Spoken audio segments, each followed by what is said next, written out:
What's good, YouTube? It's your boy, Blue Blood Sports TV, back at y'all with another one. So, two division world champion, WBA lightweight world champion, Gervonta Tank Davis, superstar boxer, announces that he will be facing once beaten Mexican superstar, four division world champion in his own right, Leo Santa Cruz, the end of May. He didn't announce the exact date, and he didn't announce, the weight it would be at, because Leo Santa Cruz fights at 130. So if Leo Santa Cruz is gonna move up to 135, because Gervonta Tank Davis now campaigns at 135. So he did announce that the fight would be in LA. That's not a surprise. I'm pretty sure to be at the Staples Center. It's going to be a pay-per-view event.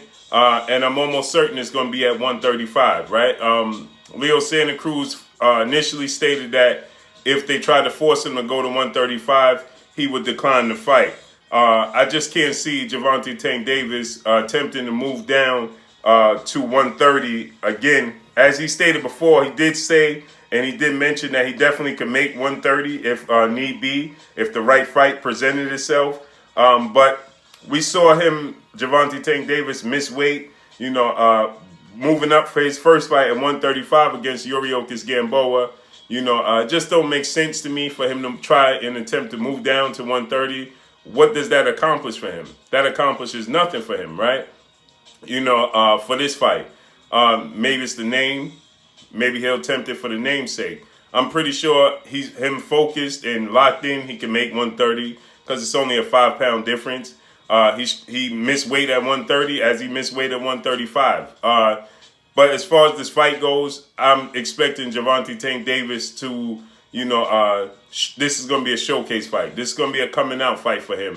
Why you say that? Because styles make fights. And Leo Santa Cruz is an action-packed fighter, but he throws a lot of punches. So when you're throwing a lot of punches, that means you're leaving yourself open to a lot of, and yourself susceptible to a lot of counter punches. And Gervonta Tank Davis is nothing short of spectacular when it comes to counter punching. And we know how explosive and powerful and quick he is on top of that. So he's going to be the bigger fighter as far as weight goes. Leo Santa Cruz is going to be much taller than Gervonta Tank Davis. And Leo Santa Cruz is accomplished. He lost to Carl Frampton. He came back. He avenged that loss to Carl Frampton. He beat Carl Frampton. Both fights were very, very action-packed. They were very exciting.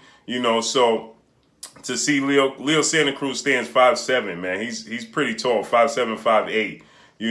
He has one loss on his resume, as I stated. He's 37-1 with one draw and 19 by way of knockout. He's on a 5-fight winning streak since his first loss to Carl Frampton. That was back in 2016.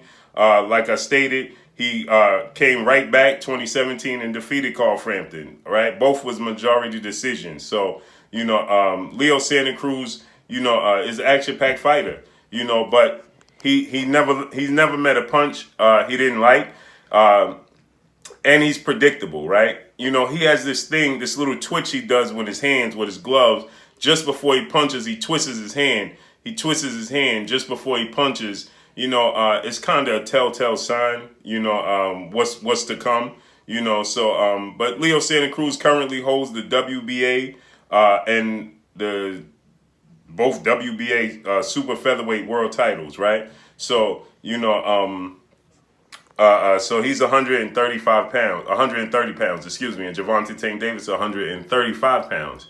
But Gervonta Tank Davis is only one fight removed from 130, So him staying disciplined and focused, he'll lock in, and he can make 130 if this fight is to be staged at 130. Like I stated, Leo Santa Cruz said that he wouldn't take the fight if it was above 130. So that's yet to be determined to see how this all plays out as far as weight goes. But the fight taking place in LA is not a surprise because LA has a huge Mexican fan base, so they want to tap into that fan base, especially having this fight as a pay-per-view event. You need to tap out on all your revenue, right? So you need to max out on it. You want to capitalize on it as best as you could. So I'm expecting it to be, a multi-city tour, because, they have to promote this thing, especially his first, both Leo Santa Cruz's first headline pay-per-view and Gervonta Tank Davis's first pay-per-view. Leo Santa Cruz has been on pay-per-views. He just didn't headline. He was on Deontay Wilder's couple of pay-per-views, so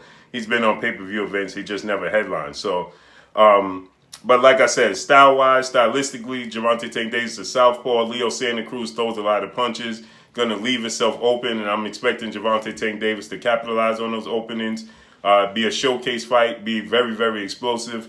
He's going to look, in my opinion, a lot different than he did against Yuriorkis Gamboa. So I'm expecting an exciting, explosive, come out, showcase type of fight for Gervonta Tank Davis, his first pay-per-view event. Hopefully he's motivated, focused, and locked in, and he's going to be victorious. So let's see how this all plays out. But I'm sure it's going to be the end of May.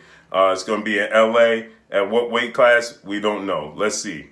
But that's all I got for y'all. Y'all already know what it is. It's your boy Blue, Blue Blood Sports TV. Hate, like, comment, and subscribe. If you haven't subscribed, hit the subscribe button, hit the like button, hit the bell icon to get all the new notification. Follow me on Instagram at Blue Blood Sports TV, all one word. Y'all already know what it is. Shout out to the entire LDBC. Shout out to New Media. Shout out to Black Media Row. Make sure you like and share these videos. That's all I got for y'all. Peace.